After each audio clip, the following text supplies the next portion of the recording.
ಶ್ರೀಯುತರು 1989 November 30ರಂದು Tumakuru ಜಿಲ್ಲೆಯ ತುರುವೇಕೆರೆ ತಾಲೂಕಿನ ಅನಡಗು ಗ್ರಾಮದಲ್ಲಿ ಗಂಗಪ್ಪ ಮತ್ತು ಗೌರಮ್ಮ ದಂಪತಿಗಳ ಪುತ್ರರಾಗಿ ಜನಿಸಿದರು.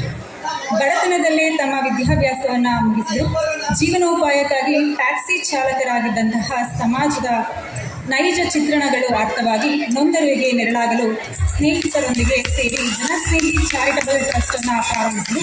ಆ ಮೂಲಕ ಬಡವರ ಮನೆಯಲ್ಲಿ ಸಂಕ್ರಾಂತಿ, ಸ್ಲಂ ಮಕ್ಕಳೊಂದಿಗೆ ಸಂಭ್ರಮ, ಕೊಳೆತ ಕಾಲುಗಳ ರಕ್ಷಿಸಿ ಆರೈಕೆ, ಸ್ಲಂ ಮಕ್ಕಳೊಂದಿಗೆ ಸಂಭ್ರಮ, ದಾಸೋಹ ದಿನ, ಸಿದ್ಧಗಂಗಾ ಮಠಕ್ಕೆ ದಿನಸಿ, ಹೀಗೆ ಹಲವಾರು ಸಮಾಜಮುಖಿ ಕೆಲಸಗಳನ್ನು ಮಾಡುತ್ತಾ ಬಂದಿದ್ದಾರೆ.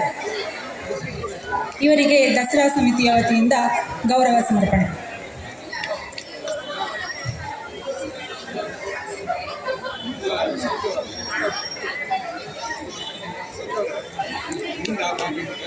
ಈಗ ದೇಶಭಕ್ತಿ ಗೀತೆಗಳ ನೃತ್ಯ ಸ್ಪರ್ಧೆ ಮುಂದುವರಿಯುತ್ತದೆ.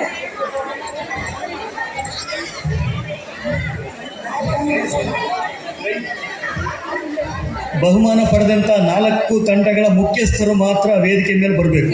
ದಯಮಾಡಿ 4 ತಂಡಗಳ ಮುಖ್ಯಸ್ಥರು. ಈಗ ಕಾರ್ಯಕ್ರಮ ಪ್ರಾರಂಭವಾಗುತ್ತೆ.